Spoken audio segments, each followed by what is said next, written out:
Thank you, Beth. Thank you, Betty. Keera Allendorf is an associate professor of sociology and international studies at Indiana University. She is a demographer and socialist whose research is at the intersections of family, gender, and health. She investigates how and why family behaviors and attitudes vary and change over time, and how family behaviors shape well-being. Geographically, she focuses on India and Nepal, but also has comparative work on the rest of Asia and the United States.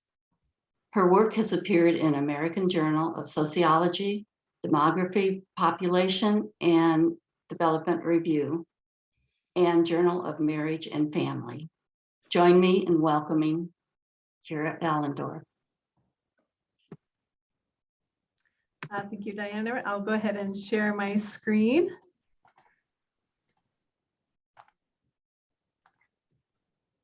Okay, can everyone see that okay?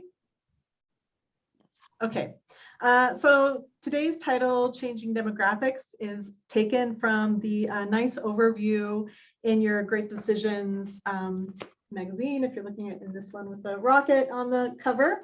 So that's where the title comes from, and it dovetails nicely with what I'll be presenting today. But if you have other questions based on that article, please don't hesitate to bring them up as well. So I'll start with just a little overview of what demography is and a couple key concepts, and then I'll talk about mortality and fertility and some implications for populations. If there's time, I'll talk about migration, but I have a feeling we won't get there. And I also just want to give a little shout out that a lot of the visuals I'm using, the data are from the UN Population Division, but they've been repackaged by Our World in Data, which is really a great source for demographic data, but also data on a whole host of things. I know lots of people right now, for example, are tracking the COVID pandemic, and Our World in Data is a really great way to look at trends in whatever countries you're interested in or broader regions. So I just wanted to highlight that for you. So first, what is demography? It's this word demographics that we hear more often in the United States, but usually there's not really a good understanding of what that is. And demography is, comes from the root for people and graph study. It is the study of populations. I'm a human demographer. I study populations made up of people, so people in the aggregate, but there are also demographers who don't study humans, they study other animals, and they have positions in biology departments, but a lot of the tools are the same. So population, there's three characteristics we're interested in: size, which is simply how many people there are, right? Composition, what type of people make up the population, and demographers were usually interested in age and sex, but also any other characteristic. In the United States, for example, race and ethnicity is usually a basic characteristic as well, but religion or anything else. And then distribution, which is how people are distributed over space. These population characteristics are determined by three elements of change. Mortality, which is just a fancier way of saying death, not to be confused with morbidity, which is illness. So the mortality, death, fertility, and fertility is births. And here there's some language confusion, and the way demographers use fertility is different than the way it's used in sort of ordinary life. So in ordinary life, we use fertility to mean biological ability to get pregnant usually, but demographers just mean having a live birth. It's not, we use the word fecund or fecundity to refer to the biological ability to get pregnant. And then lastly, migration, which is movement between populations. So the study, I should also add, and family is sort of an honorary member there. It goes along with fertility or childbearing, but demographers, including myself, lots study family. So I look at things like marriage and family structure and other aspects of families. So together, this is known as demography, or sometimes formal demography, and we have special tools which are used to study how these elements of change interact to create these population characteristics. And that's what we'll be talking about today. But most demographers spend their time thinking more broadly about the causes and consequences of these aspects. And that's also known as demography, but sometimes people use other terms like social demography or economic demography or anthropological demography to signal this broader perspective, and also to signal that they might be from a broader discipline. So demography is itself its own discipline, but in the United States, demographers tend to be sociologists like me, or economists and a few anthropologists. In Europe, on the other hand, demographers tend to be in freestanding demography units in universities. So it's just sort of a little bit different history of how it's organized. Okay, so just a couple key concepts before we get into the trends, global trends recently. So demographers think about time in terms of three different aspects: age, period, and cohort. And we're very familiar with two of these in our regular lives. Age is simply the years lived since birth. And then period is just a sort of fancy way of saying the way we think of regular time, which is calendar year, right? So 2022 is a period. Cohort is people born during the same period. So all the people born in the year 2022 will form a cohort. All the people born 1950 to 54 are a cohort. In sort of regular life, we tend to use the word generation, which is a term that was has been promoted by the Pew Research Foundation and used in journalists around the world now. This is a bit of a misnomer. Demographer, you don't have generations and populations, you have generations and families. So we prefer the term cohort or birth cohort, referring to when you're born. Okay, so first let's talk about mortality. And what we're interested here is how long people are living and sort of globally what's happening in terms of mortality. So first, though, we have to understand the measure that we're going to use. So if we're interested in how long people live, we might be interested in, well, what's the typical or mean age at death for, say, the United States population, which would be a population we're interested in. But everyone currently alive, by definition, is not yet dead. So we don't have an age at death. So we can't calculate a mean. So you might say, well, let's take a cohort that has died. All the people born from 1900 to 1904, they're all dead, pretty much. There might be one or two still alive.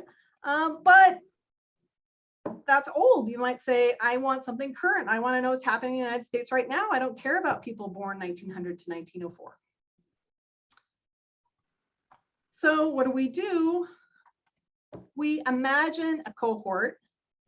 So remember, this is people born at the same time. We imagine there's some cohort all born together, and that they experience mortality conditions of the recent period, or any period we're interested in, for their entire lives. And then we calculate how long those people would live. Okay, so the period is any year or set of years that we're interested in. Generally, these are recent years, but it doesn't have to be. So you can have the 2019 or 2020, whatever years. And by mortality conditions, we mean age-specific mortality rates. So 1-year-olds dying, 2-year-olds dying, 50-year-olds dying, 51, 52, and so on, all the way up. So we take this hypothetical or imaginary cohort and we age them through, allowing them to die at these age-specific mortality rates of 2022 or say 2020, their entire lives. And that gives us a life expectancy at birth for a particular period. Okay, so it's the average years lived by a cohort experience age-specific mortality rates for a specified period, their entire lives. So this is the main measure of life expectancy at birth, or how long people live, that demographers use, and I'm sure you've read about several times in a wide variety of settings. So for example, in 2020, US life expectancy at birth, and this is the most recent one we have available, was 77 years of age. So if a cohort experienced the 2020 US age-specific mortality rates their entire lives, they would live 77 years on average. Okay. Now, you might remember 2020, of course, is now infamous for the start of the COVID pandemic. So people were dying at higher rates than they were in 2020 than they were in 2019, right? So the 2020 life expectancy is actually 1.8 years less than the 2019 life expectancy. And that's because you're imagining a cohort experiences the COVID pandemic their entire lives, whereas no cohort will experience that, right? So it's important to imagine that no real cohort, no real group of people is going to experience these conditions. Sometimes journalists say that life expectancy is how long people born in that year are expected to live. Like the 2020 US life expectancy is that we expect people born in 2020 will live to age 77 on average, and that does not absolve the case. Instead, it's how long a cohort would live if they experience 2020 age-specific mortality rates their entire lives. Okay, so this is the global view where we have the most recent data. So this is 2019, a couple of years ago, pre-COVID pandemic, important to note. The global life expectancy at birth was 72, so just 5 years less than the US as a whole. And you can see here from the legend, the darker the blue, the longer. Okay, so the US is pretty dark blue. So is South America, our neighbors to the north, Canada, Europe, especially Northwest Europe, Australia, Asia, pretty dark blue too. Japan, one of the highest life expectancies in the world at 84 at this time. And then Sub-Saharan Africa is really the only place that has particularly low life expectancies going down to the 50s. And in this year, it was Sierra Leone at 51 that had the lowest life expectancy. So about a 30-year span there. So we've experienced really impressive mortality declines in recent decades, last couple centuries. So if you look, this graph shows you by region from 1770 to 2019, from 30 on up to 70 years of life expectancy. And right around the year 1800, none of the regions were living particularly wrong. You know, life expectancies around 30 to 40, reflecting very high levels of mortality, especially child mortality. And then in the mid to late 1800s, you start to see declining mortality and therefore rising life expectancy in Europe and the Americas. And then in the early 1900s, also in Asia and Africa. Okay, and so this dark red line is for the world as a whole.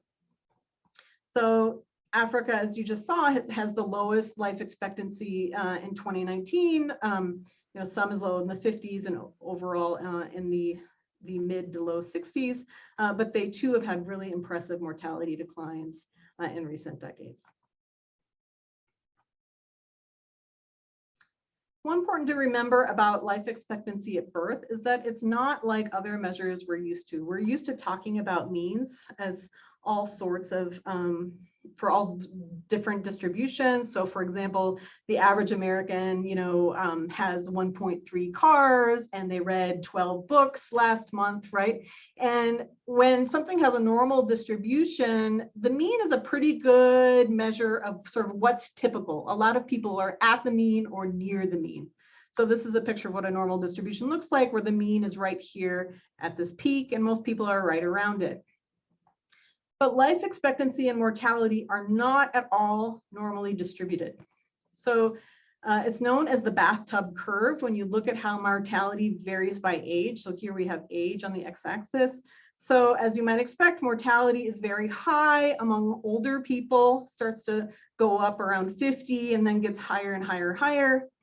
And it's also high among very young children, especially in high mortality contexts. This is Greece 1985, so not particularly high mortality, but we do see this little peak here among young children. And if it was a high mortality, you would see the curve coming up here too. So hence the bathtub, that you have these two steep sides and then pretty flat in the middle. So it's not that people are dropping dead at the life expectancy at birth. That's not all the case. Instead, you have a lot of old people dying and a lot of young people dying. Okay, so if you survive to the life expectancy at birth, you're usually going to live another 12 years at least. You're not going to drop dead at life expectancy. This is one of my pet peeves of reading historical fiction. Is the author will say something like, in this time period, people were living on average to 40. The main character has reached 40, and maybe they'll die this year. And this is not at all accurate. If they've made it to 40, they're going to live longer. So just to illustrate that, here's two examples with some 2007 data comparing Sweden and Burundi. And in 2007, Sweden's life expectancy was 81 years. So here's of 5 people who their ages at death from low 60s to over 90, which would give you an average of 81 years of life expectancy. But Burundians had a life expectancy of 50, and it's not because everyone was dropping dead at 50. It's because you have young children dying, maybe 1 or 2 middle-aged or young people dying, and then also older people dying at about the same age as the people in Sweden are dying. So it's not that nobody's living to be old in Burundi, it's that you have lots of young children dying.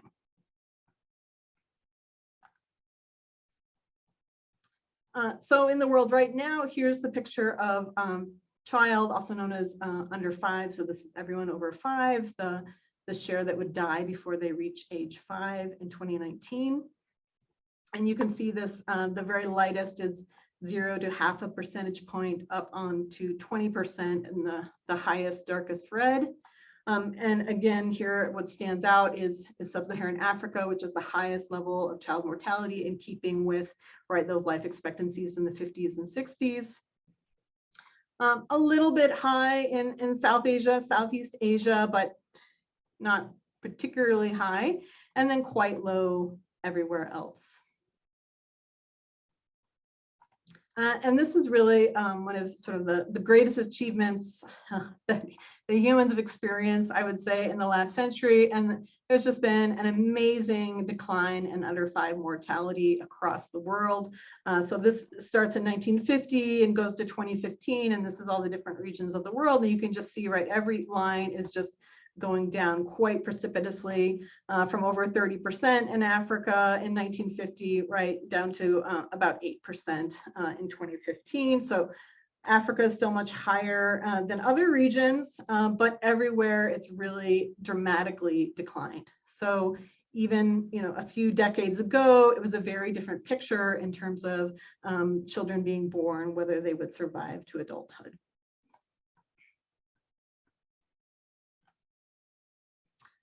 Okay, so what about fertility? So for fertility, the question is how many births are people having, or more specifically, women having?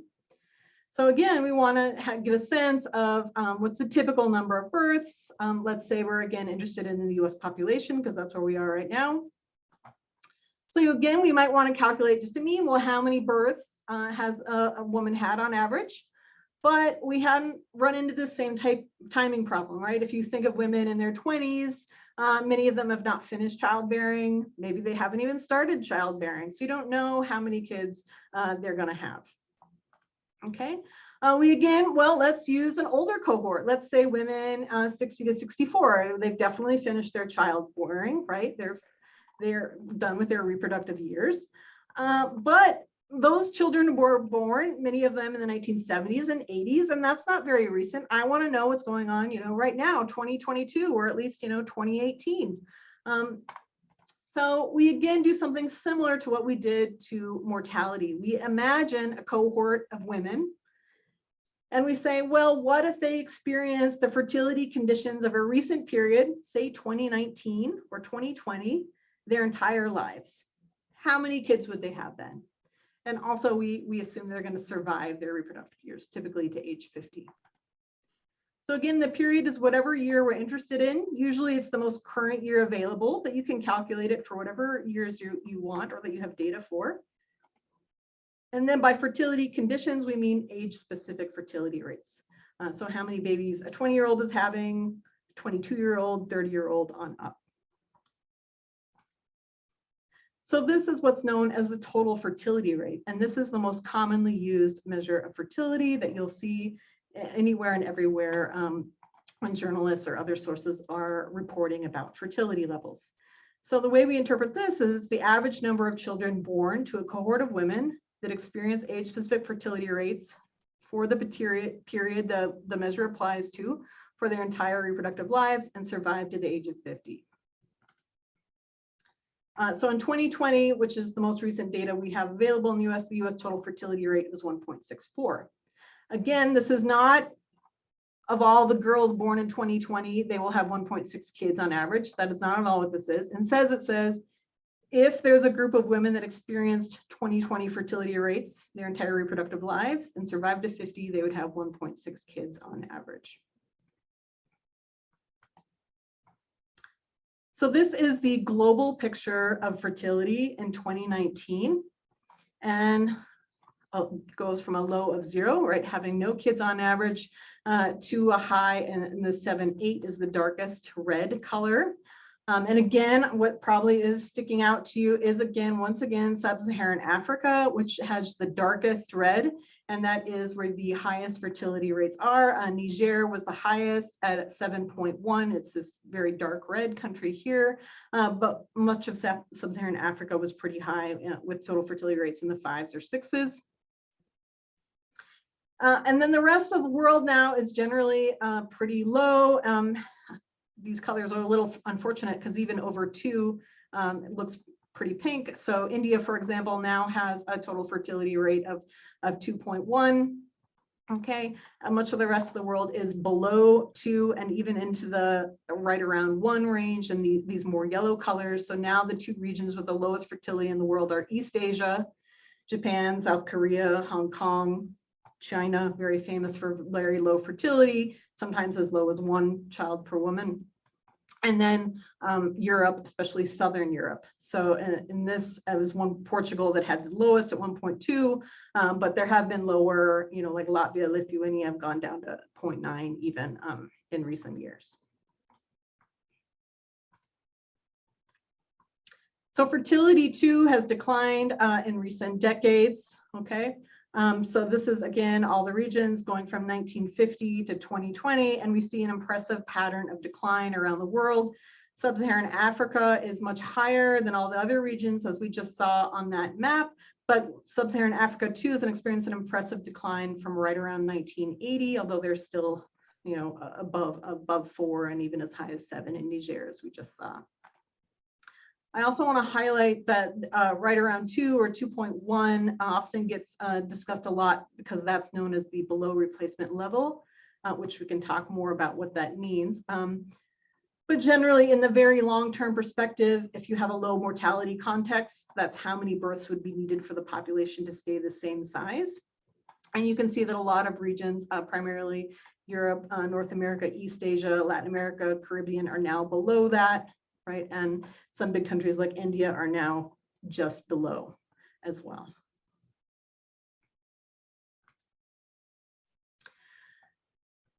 Fertility, though, has some timing problems, especially for this issue of this below replacement fertility. When this first starts happening, this can be real, if you will, or an artifact of the measurement. So what do I mean by that?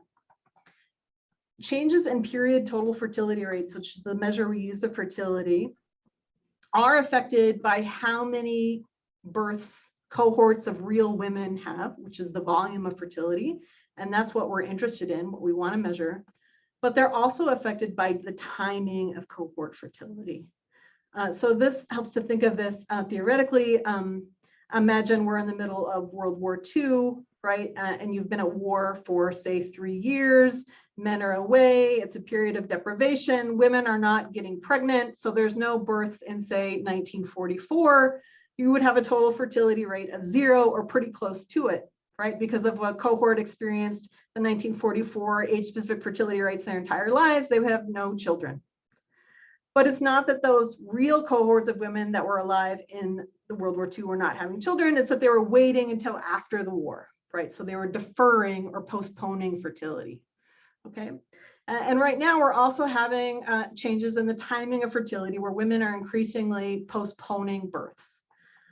So the issue is with these low fertility rates, these below replacement total fertility rates, to what extent is this real in that younger and up and coming cohorts of women are not going to have very many children versus how much of it is they're just delaying when they have them, right? So yeah, they didn't have a child when they were 25 or 30, but they are going to have it when they're 37 or even 40.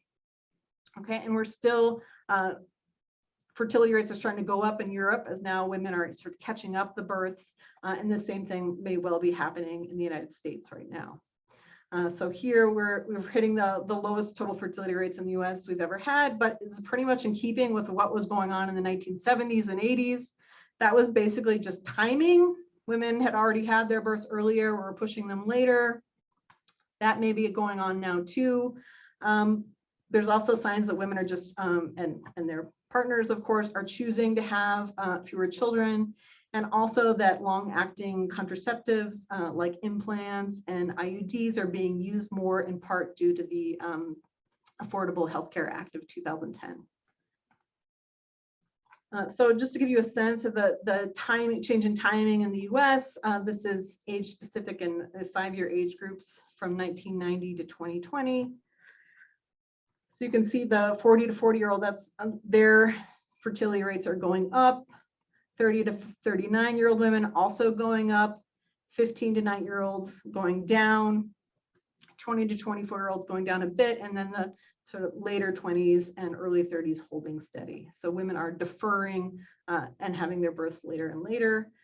They might recoup, you know, they may end up having 2 or nearly 2 children on average, but it looks like they're having fewer just because of this shift in timing right now.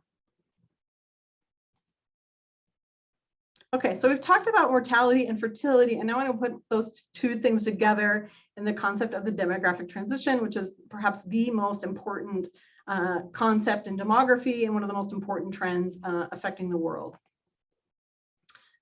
So the demographic transition is both a empirical pattern in reality, but also sort of an idealized version of what that pattern is. Not every population experiences the demographic transition quite this way, but broadly speaking, they do. Okay, so if we think about time and birth rate and death rates, mortality and fertility, and how they change over time, if we think about the world in the year 1700 and before that, mortality was high, right? Lots of communicable diseases, pandemics were a regular thing, as well as other sources of mortality, also high fertility, and the populations were pretty stable. They go up and down, but not too much. Fertility and mortality were in balance at high levels. And then you have mortality decline. Okay, communicable diseases recede. People start living much longer on average, but fertility is still very high. So what that means is populations take off. They start growing really, really fast. Okay. But then fertility also starts to fall and becomes more in balance with mortality. Growth rates start to slow down. And then in the end, you've stabilized. There's little to no growth, and both mortality and fertility are now low.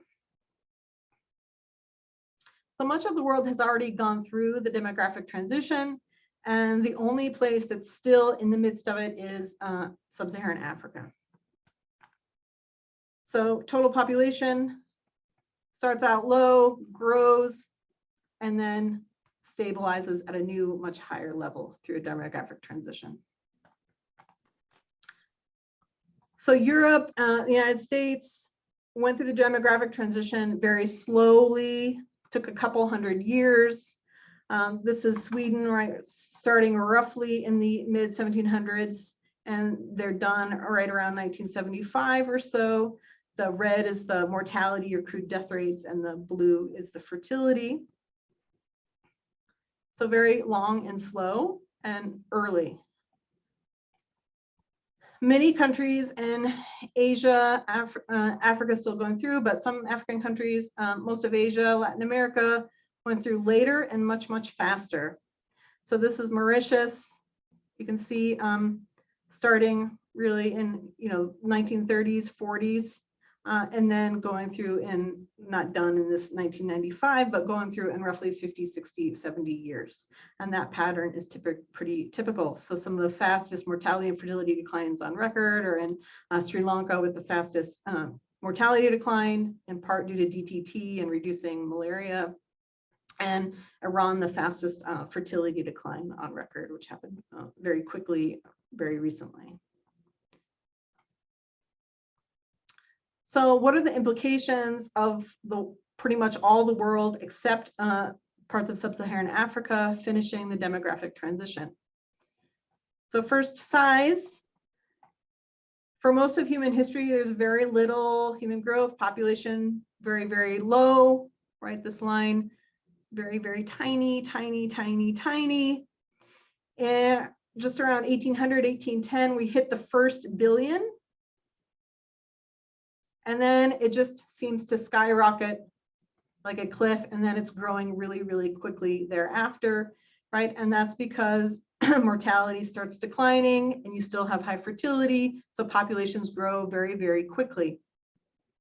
And for many of you, it might seem like your whole life, a new billion was added to the population practically, every 5 years or something. As this took off, and you might feel like, well, we're going to be growing forever. Like it's just every few years I'm going to hear it's, another billion has been added. But that is not the case because most of the world has now gone through the demographic transition as growth is slowing. Okay, so here's just from 1700 to projections to 2100. This is where, real life stops in 2019. And the pink line is the growth rate. So how fast the world population is growing. Okay, so it started off pretty low and then went higher, right, as mortality was declining, but fertility wasn't. And in 1968 was the world peak in the growth rate at 2.1%, which doesn't sound like a big number, but believe me, that is huge in terms of growth rate. Okay, and as for those of you who were in prime ages then, you're going to remember, right, this is the year, or the broader period of the population bomb. Julian Simon and Paul Ehrlich are fighting over, population and whether, there's going to be huge famines and horrible outcomes in just, a few decades if population growth doesn't slow. But population was slowing right at the time they're having this discussion. Fertility starts falling quite dramatically around the world, and growth rate now in 2019 was 1% and is expected to fall much further. And we are stabilizing, expected to stabilize around 10 billion, maybe in 2100. Okay, so these are the latest projections or forecasts from the UN Population Division.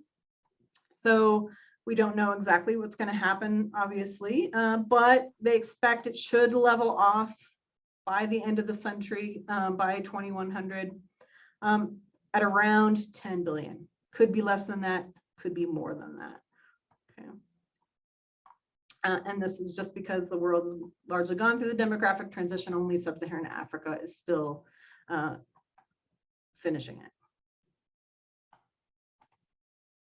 Okay, so when exactly, as I said, expected to be around 2100. There's been some debate among demographers in terms of when exactly this will happen. And the reason we don't know exactly is because it's really difficult to predict the pace of future fertility decline, especially in sub-Saharan Africa, because that region has been so different from the rest of the world in terms of demographic behavior. So to what extent is it suddenly going to start looking than the rest of the world, but to what extent will it be different for a longer time period? And of course, there's larger issues now of climate change where things might play out differently than if we had, the same climatic conditions going forward. So deaths, we know pretty much what's going to happen there. It's the births and how many births we'll have going into the future. That's the big question. I do want to highlight, though, for the United States, fertility decline is not the issue. The issue is how much migration. And this is largely a question of how much migration the US allows. So US projections are entirely dependent on how much migration happens in the future. So this is the UN regional forecast. And as you can see, sub-Saharan Africa is the region that's really expected to take off, given that their fertility is still high. Australia, New Zealand, Oceania, Latin America, Caribbean, North America, Europe, all pretty flat with very little growth. And then Asia will grow a little more and then decline due to their very low fertility rates.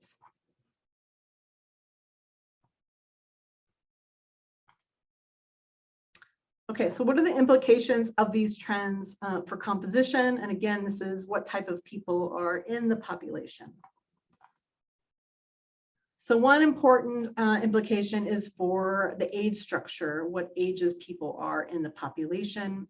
So population aging means that there will be more and more old people or larger and larger shares or percentages old people, and smaller shares young people and children.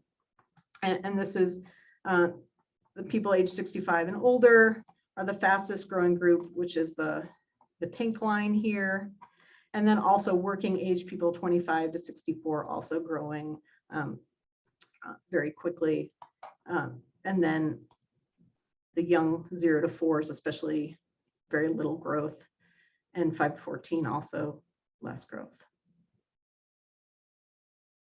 So we have older populations. Another way to look at these are famous population periods. This is the global population period.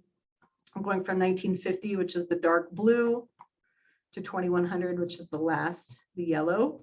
And as you can see, the pyramid's getting fatter and fatter, which means that you're getting more people at older ages. So it goes from 0 or infants at the bottom all the way up to 90.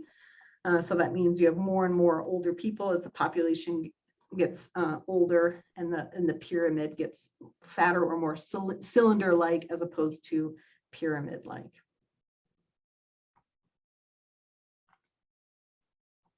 So of course, this has important economic and social implications. We'll have much higher old age dependency ratios now and going forward in terms of the number of older people that younger working age people will need to support economically, but also socially in terms of elder care and other types of support.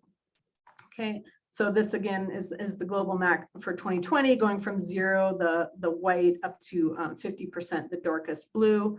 And you can see that Europe, one of the oldest populations, and also US and Canada, high in, getting in the 30s zones, whereas sub-Saharan Africa, South Asia, much younger populations, much lower levels of old age dependency ratios, and Latin America, too, lower levels. Japan, of course, famously high as well.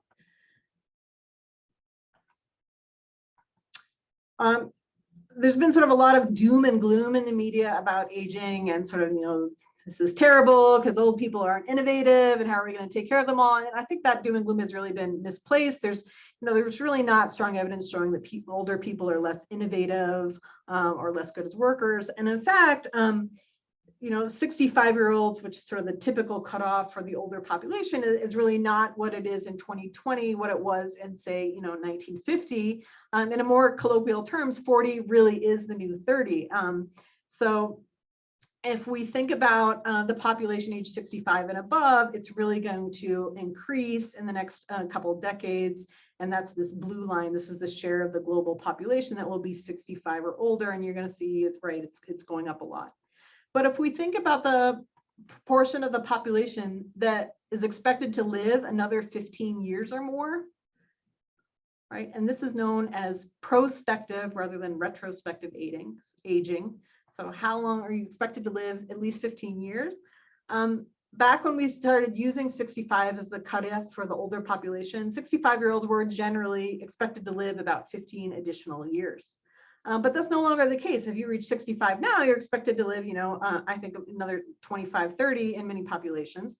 Okay, so if you look instead at the proportion who's expected to live just 15 more years, that's not going up nearly as high as the proportion 65 and older, right? So people in their late 60s or early 70s are in much better health, living longer, working longer than they were 50 years ago. Another important impact is what's known as the demographic dividend, which is a more positive look at this aging process. So at the end of the demographic transition, as the population growth rate starts going down, you get this bulge in the working age population. You might have noticed that in the earlier graph I showed you that was showing numbers by ages. So you get this temporary peak where you get very high share of people 25 to 64 in the prime working ages. And there's, the older population is not taken off quite that much yet, and they're not having many kids, so there's very few young people, so large share working. And this is expected to be a driver of economic growth.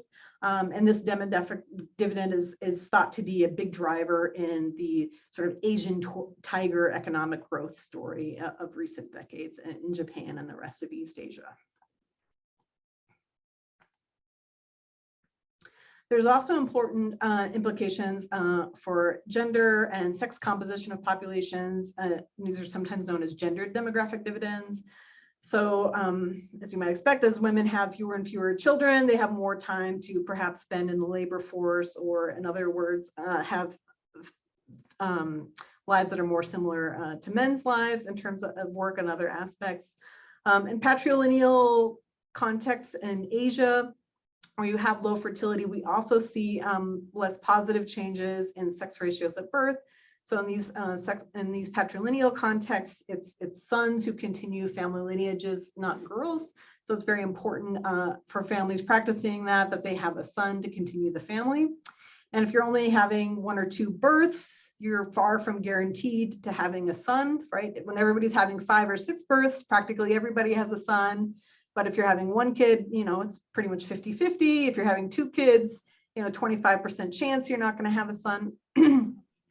So as many of you have probably heard, that's led to skewed sex ratios at birth, where families are using sex-selective abortion to ensure that they have a son within 1 or 2 births.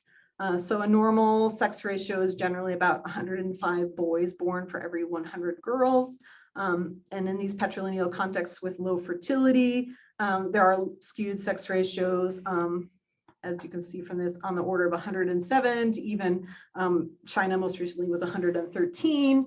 And in some areas, it's even gone as high as say 120. It's sort of at the peak of this practice.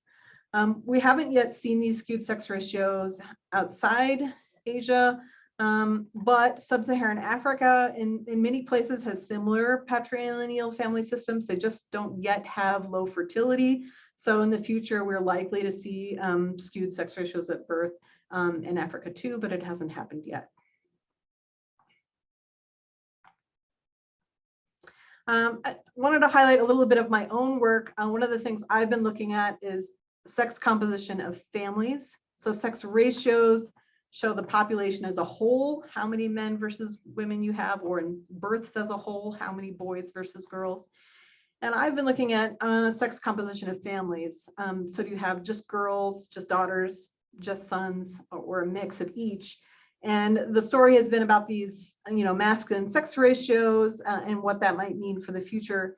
But we also see, if you look within the family itself, there's rising numbers of families who do have only daughters, and that's this red line here. In the case of China, in 1975, China was 5% of families had only daughters. And in 2015, they were up at 28% of families had only daughters. So yes, son preference and these skewed sex ratios, but at the same time, huge numbers of families now have only daughters. And this might have really important implications for patrilineal family systems, making them more and more bilateral, meaning treating sons and daughters more the same, more interchangeably.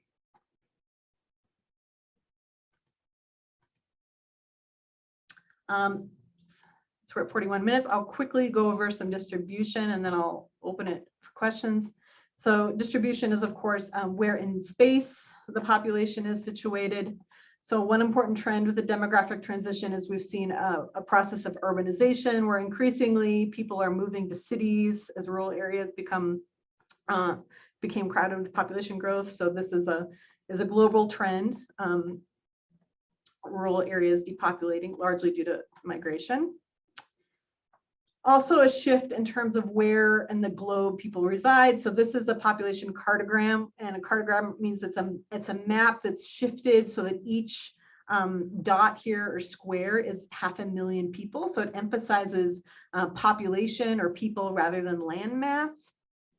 So you can see when you look at population instead of land area, Asia really stands out, right? China and India, the two population billionaires, are huge here. The United States, which is also a very populous country, not up to those levels. And, all of Africa is, less than one India or one China. So this is where we are now, and as you saw, Asia is going to stay dominant as they have. Right, Asia is the green here. So our center of gravity, if you will, for the global population is going to remain Asia as it has for the last centuries. But you can also see that Africa, which is the pink, is growing. So, there's hardly any in 1820, but this pink is now more and more sizable. Other regions growing too, but still pretty tiny in proportional terms. So thinking out to the year 2100, the big story will be the rise of Africa as a more dominant global force in terms of where the global population is located. So this is the dark green. In 2100, it would be over a quarter, almost rising up to 30–40% of the global population. Again, we don't know exactly what will happen, but definitely Africa is going to grow a lot given its high fertility levels, whereas Asia is going to shrink a little bit.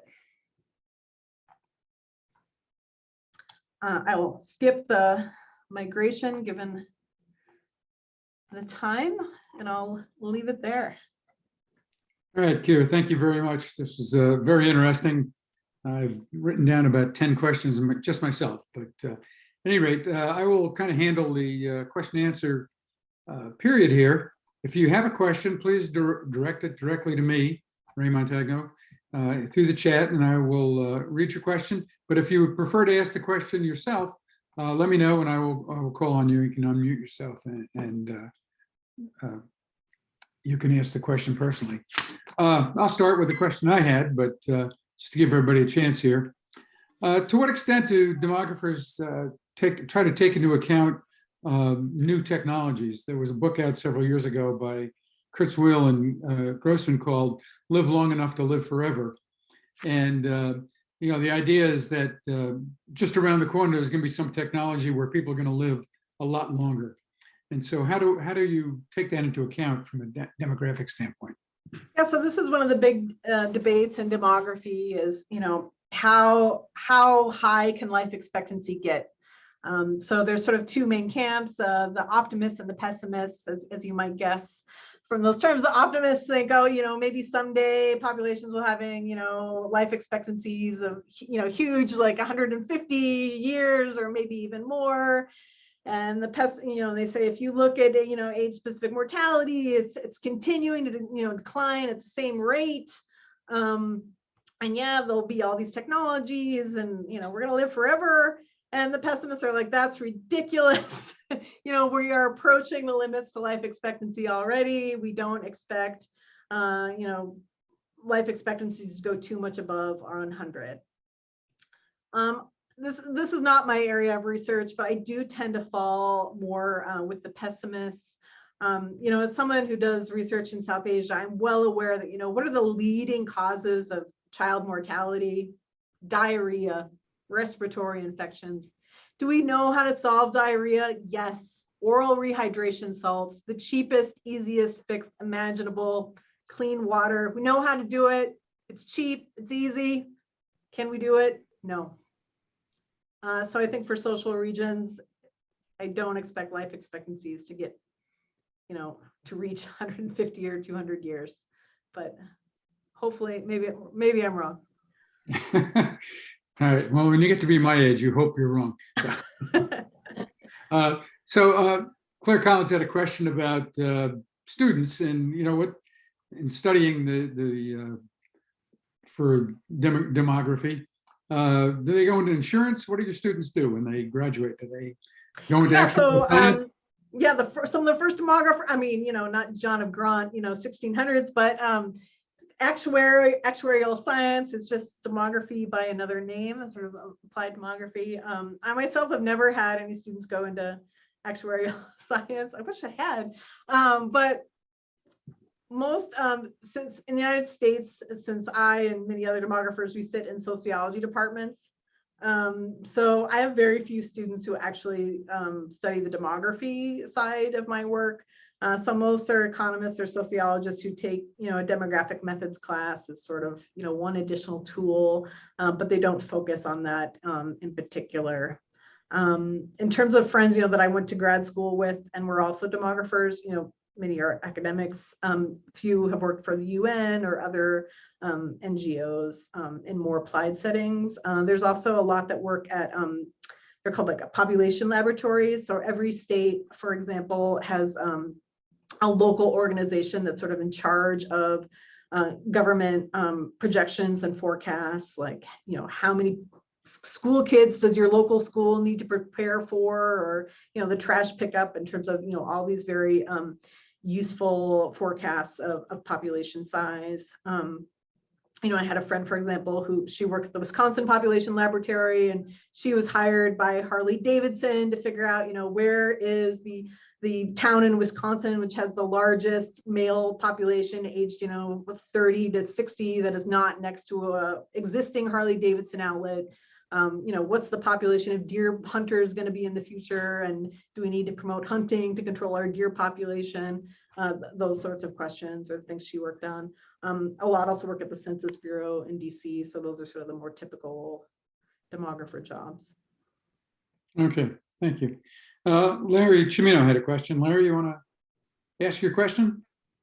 Yeah, thanks. I was just curious if fertility rate takes infant mortality into consideration, since it has an impact on the replacement numbers as they relate to workforce demographics. And no, so that fertility is that's just live births. Okay. So that's why a 2.1 replacement level is when you have low mortality. And that 0.1 is just like the extra needed to account for mortality. But if you have a very high mortality population, you need more than 2 births. So, a replacement level in a high mortality context could be, 4 or 5 live births.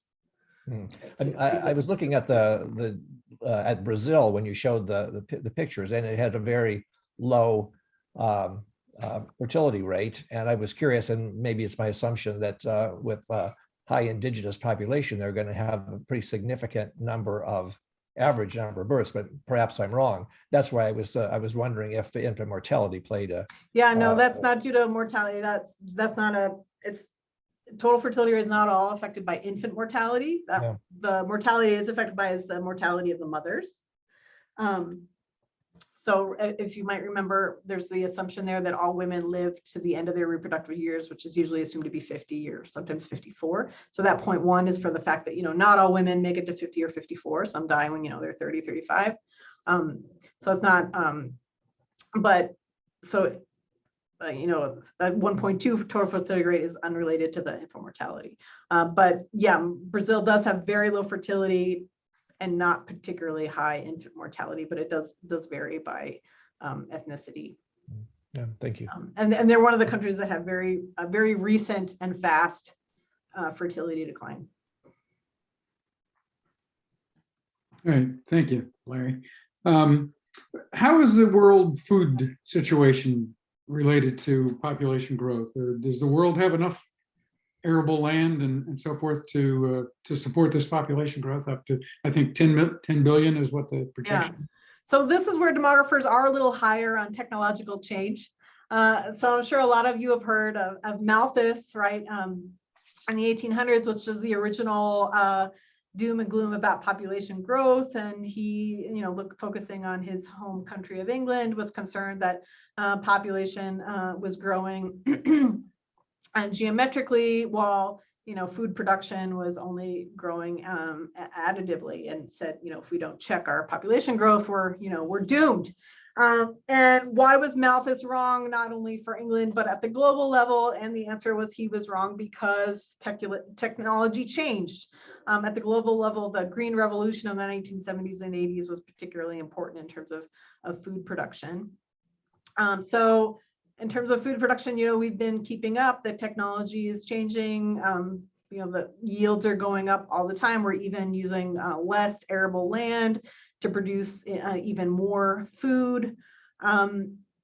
Looking farther, more than 10 or 20 years in the future, the big wild card is, of course, climate change, right? That will it become so hot that we won't be able to, have the agricultural yields we need, and maybe we can't even live in some places because they'll be too hot or covered by seawater, apart from the food issue. In terms of sort of recently, food has kept up the last 10, 20 years. Food prices have even largely fallen a bit, and productivity has kept up. So far, we've been fine, and that might continue into the future, or maybe climate change will change things dramatically. Hard to know. Okay, thank you. Claire, you had a question you want to ask? I'll also just emphasize again that we are stabilizing, so we're not going to have that many more people. Yes, I wanted to ask.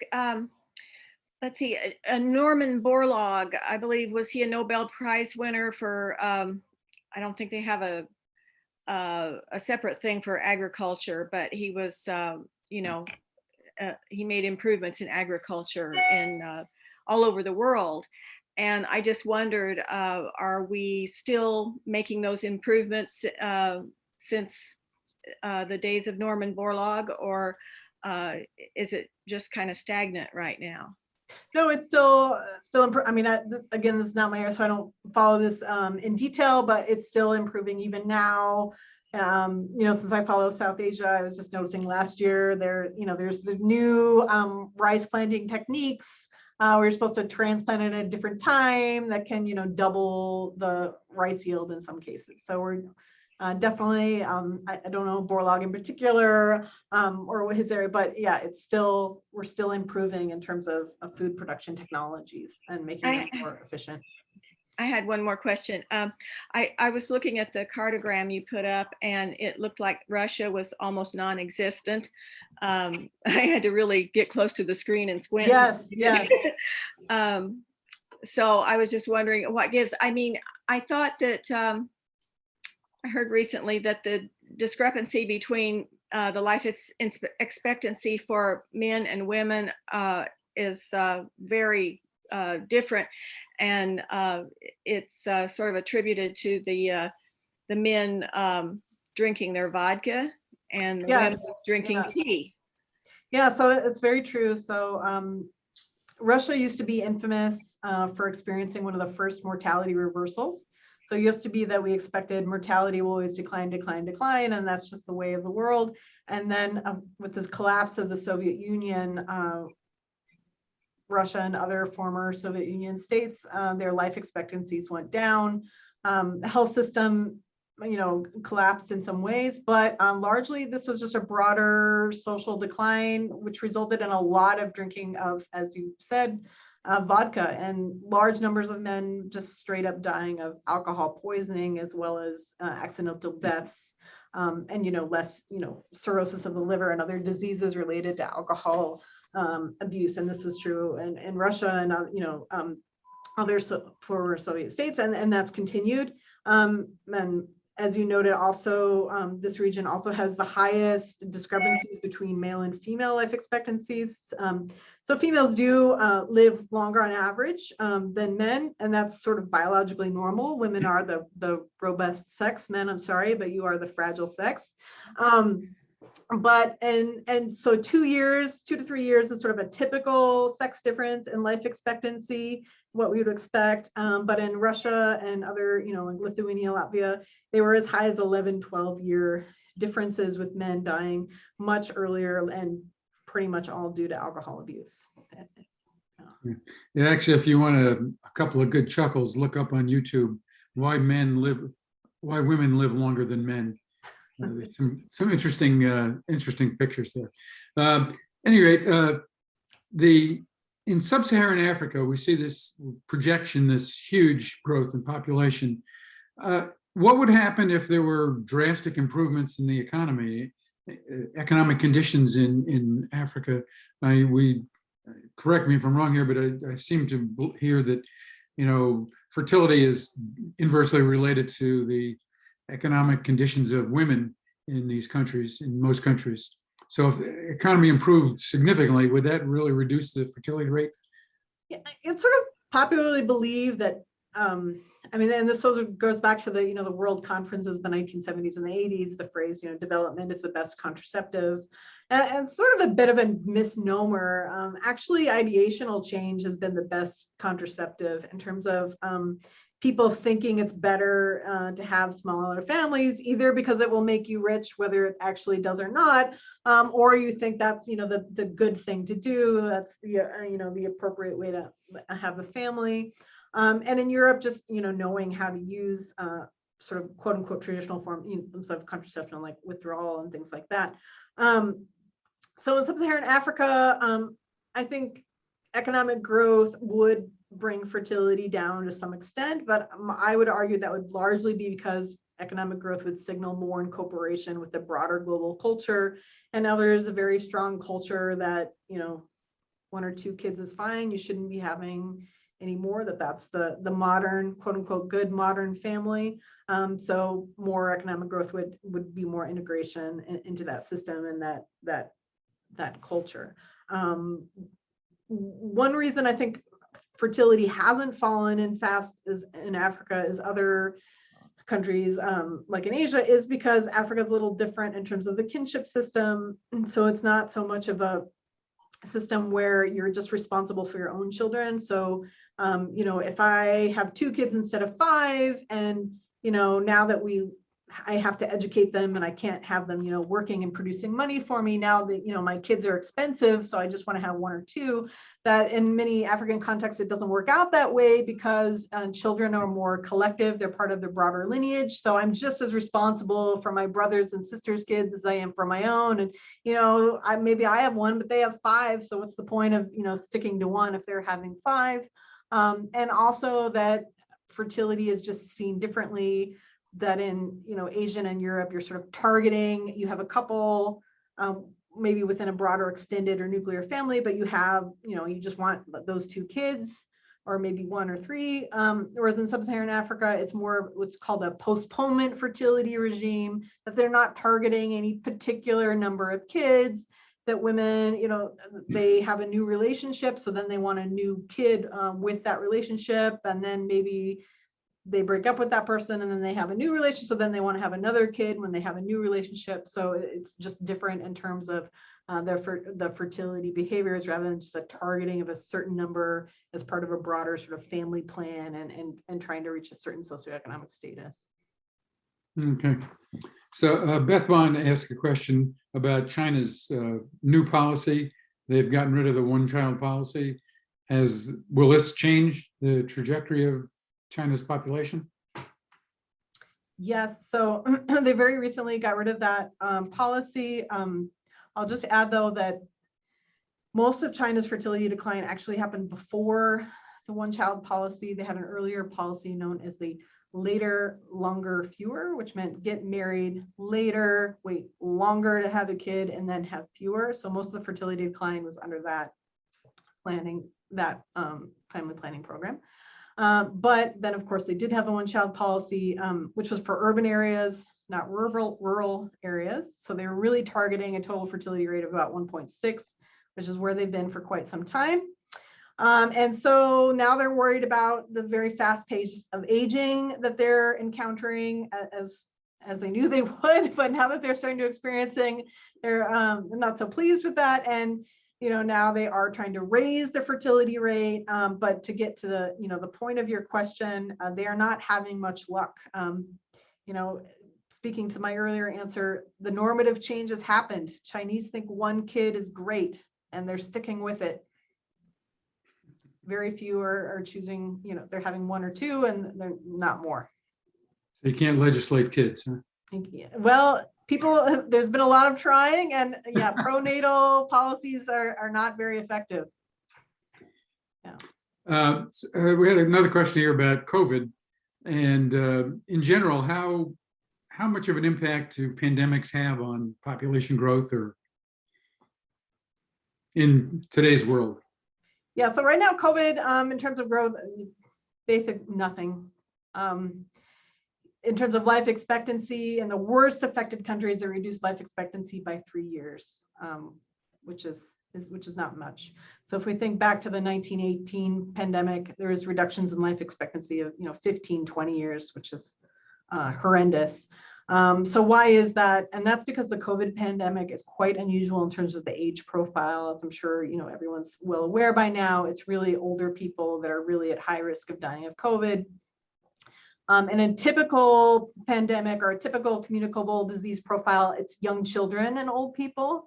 But COVID is really unusual in that young children are really highly unlikely to die. So that's why the life expectancy is reduced by only 3 years, even in the worst affected countries, because children are not dying of COVID, basically. But more typically, children do die of communicable diseases at higher rates. So that is why you have, with pandemics cycling in and out, you do have in high mortality contexts in the past, and in some places contemporaneously, but very few. As pandemics would come through, you would have a big reduction in the population, but then it would be generally balanced out within a few years or decades. The most famous, of course, where there's a huge loss of life is the Black Death, which had a big impact in Europe. About a third of the population was lost, which is just hard to imagine, right? From our contemporary position, losing a third of the population. But then it did, slowly come back, of course, over the next decades. So you do have it's sort of this, the term is homeostatic, that when you have this huge reduction, the sort of fertility responds, you have a rebound and you quickly go back up. Okay, thank you. Gary, you want to ask your question here? It's a little complicated here. Maybe you can kind of explain what you want to ask here. Yeah, sure. The populations of the United States, for example, and Canada have obviously changed over the hundreds and hundreds of years, and the countries don't look like they used to. Obviously, the different influx of different races and religions and whatever, and different practices, and in terms of fertility, in terms of life, and the resulting life expectancy causes the U.S., let's say, and Canada, and a lot of other countries to look different ethnically and racially. And so when you present the United States, you present Canada, and you present United States in, maybe 1850 and the United States in 2022, they're obviously going to look very different. How does that, or does it get factored into the demographic presentations of each of these countries, or explain basically contribute to the explanation of the demographic practices in these countries? I don't know if I'm being. Yeah, no, I think I get and if my answer does not address your points, please. So there's sort of two things in there that I think you're implicitly asking about. And one is, are there strong differences in mortality and fertility by race and ethnicity in the US and Canada and presumably other countries as well? And the answer is yes, absolutely. So in the US, for example, Blacks and Native Americans have higher mortality, higher child mortality, also higher fertility than whites. Hispanics tend to have higher fertility but lower mortality than whites. And in the US, when the population is forecasted, they calculate and project mortality and fertility separately by race and ethnicity. And take these into account. In other countries too, there are always differences, generally by different, what the important racial ethnic groups are varies, but there's always heterogeneity or generally heterogeneity by race and ethnicity. I'll also add that you didn't ask this directly, but I think you might have been implicitly asking it. So in the US, there's been a lot of discussion over how the US is becoming less and less white over time, and more populated by Asian Americans, Blacks, and Hispanics, and other non-white groups. And this has been sort of more controversial in demography because those forecasts are based on assuming sort of a, for lack of a better term, ongoing one drop rule that our conceptualizations of race and ethnicity will not change over time. And that assumption is, not held in the past, and it probably won't hold in the future. So for example, Hispanics are sort of a big population to watch. So, Hispanics are considered not white by many right now, but, in 20, 30 years, many Hispanics just might be part of sort of the broader white population rather than being considered not white. So how will that change? So looking historically, right, Italians and Irish, for example, were not considered part of the broader white population, but now they're it's a solid component of that broader white population. So maybe how we conceive of these different groups will change, and assuming that our current conceptualizations will perpetuate for the next 100 years, may not prove correct. And then also, of course, the big shift in terms of the how we measure, these different racial categories, the big shift in the census from being able to check multiple boxes. And now a lot of people see themselves as being members of multiple groups. How will that play out in the future in terms of how we conceive of what the different racial groups are? So all of that will determine what the racial composition is 40 years from now. Thank you very much. That's exactly the kind of answer I would expect. Thank you. Kind of follow up on that a little bit. I've always kind of heard that race is a social convention anyhow, that, biologically there's no real races. And so how do demographers deal with that, biological issue, or do they just kind of go by more social conventions? Yeah, so race is a social, there are genetic determinants, right, of of skin color and other phenotypes, biological phenotypes. But in terms of race, that is a social construction in terms of how we group people into different categories, what those categories are. Right, looking, in our earliest census, we had categories for, mulatto and quadroon. We certainly don't go around saying, 10% of the US population is quadroon. That's not a group anymore, right? And now it's considered, pretty racist to think of that as a concept. So certainly how we categorize people changes over time. And that's why race is socially constructed in that sense, and will continue to change. So two important ones is so Middle East, North Africa has been considered white, right? And so usually our census categories for demographers, it's all about the census and what we have in the census, right? So Middle East, North Africa origin people have been considered white, but they don't really think of themselves as white, and most Americans don't really think of them as white. So demographers have been trying to get this new MENA, Middle East, North Africa category, and we thought it was going to go through in the last census, but it didn't. Office of Management and Bunchment didn't allow it to go through, but I think in the next census we'll have it. This multiple checking of the boxes was new in 2000, so that was a big shift. And the scandal over Obama, that he didn't check 2 boxes, he only checked 1, and what that meant. Right, all of those speak to our how these things are shifting. And the other thing I want to mention is Native Americans. That population has really exploded in last couple censuses. And is it because huge fertility levels or something around Native Americans? No, it's because lots more people are checking the Native American box. And it's, people have thought in part it's because they have the option of the multiple boxes. It might also be because it's cool to be Native American now, or also that people are taking these genetic 23andMe and finding about their, and then checking everything that was on their 23andMe box.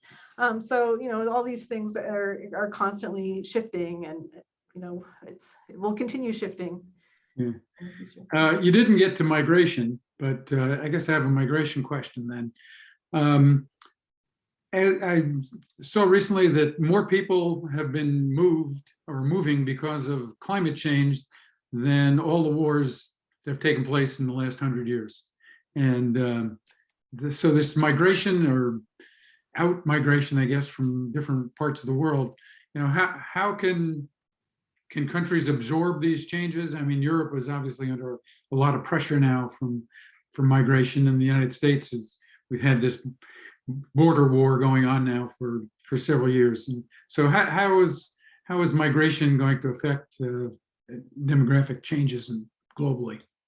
Yeah, so first I'll answer your first implicit that the migration profile into the United States is shifting too. And the big shift is more Asians than we had historically. So the US, the fastest growing group are Asians, now 6% and growing quickly. Whereas, Europeans were the main migrants, say 100 years ago, and then Hispanics, say 50 years ago, or, from Mexico, largely in other parts of Latin America. So that's the big shift in terms of American migration, is the Asian turn and the growing Asian population. In terms of climate, I'm not aware of that stat, and I would be suspicious of the one you just said about, there's more climate migrants. Trying to define what a climate migrant is really super tricky. Is this particular flood due to climate change, or would it have happened anyway? Who Saw it on the knows? internet. All right, yeah. But certainly there will be and is, substantial levels of climate related migration, and it will certainly accelerate into the future, and is likely to reach huge levels in some places, right? Especially with sea rise, and some parts of central India, may be reaching temperatures of 120 on a regular basis, and that's just not livable, right? So yes, I do suspect that that's going to be a major wave in the future in terms of migration, and also fertility, right? You're not going to be having too many kids under those conditions.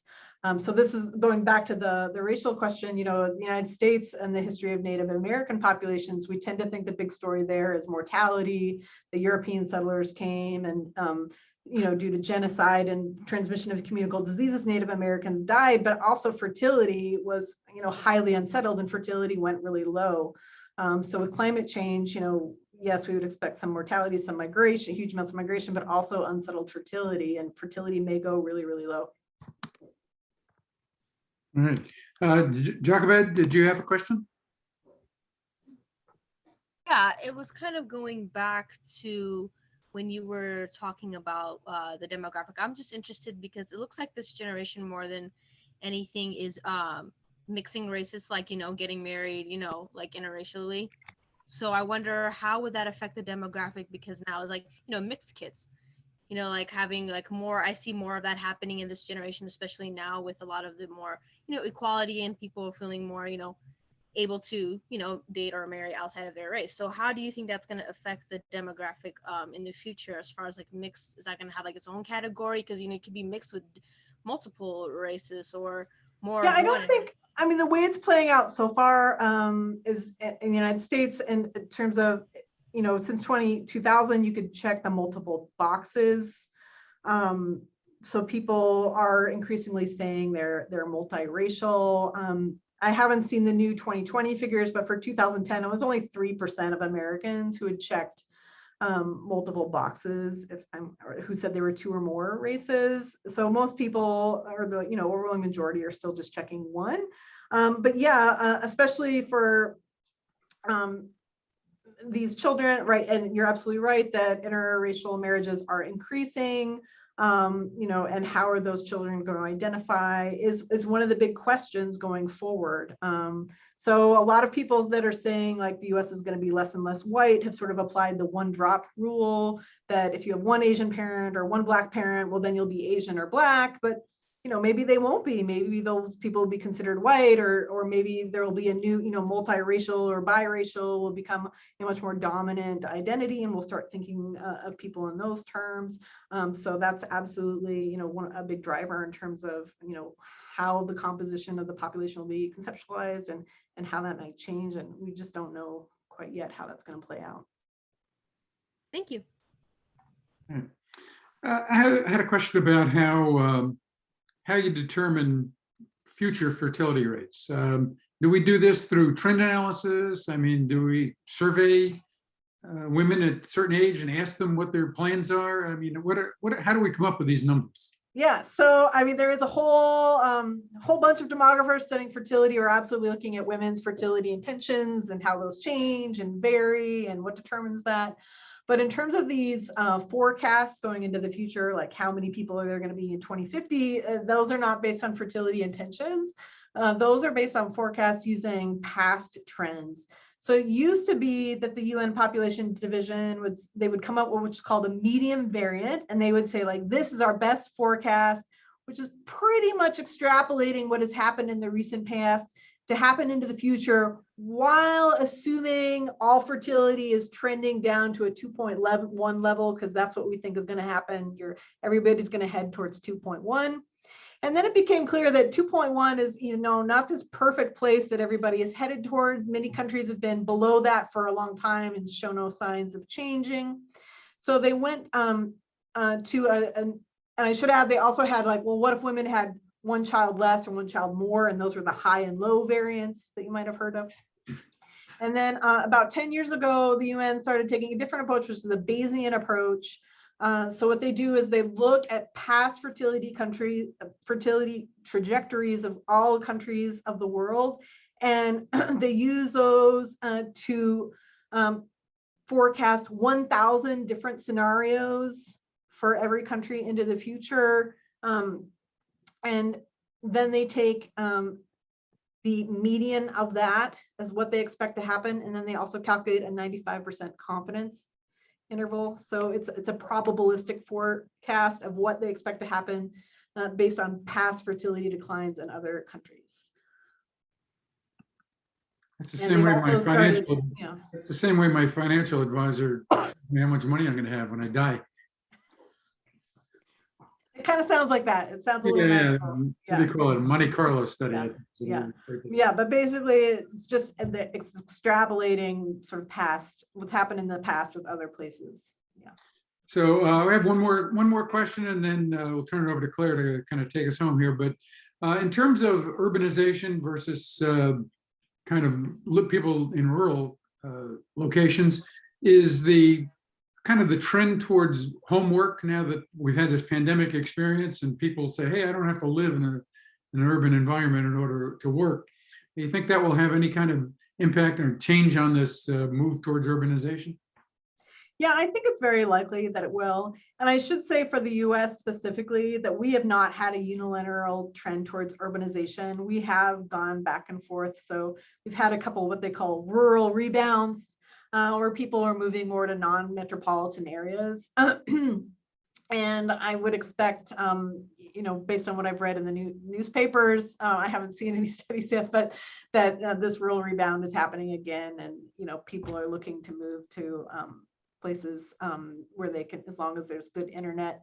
So I'm from Montana, and, there's plenty of Californians who are moving there even more than they were 20 years ago, thanks to this change with pandemic life. So I would expect that, that a rural rebound is happening and will happen for maybe the next 5 years. Okay. Maybe longer. We'll see how long working from home, if that becomes a long-term trend or not. But to the extent it does, I think rural rebound will happen. All right, thank you. Claire, do you want to take us home here? Thank you very much. Sure.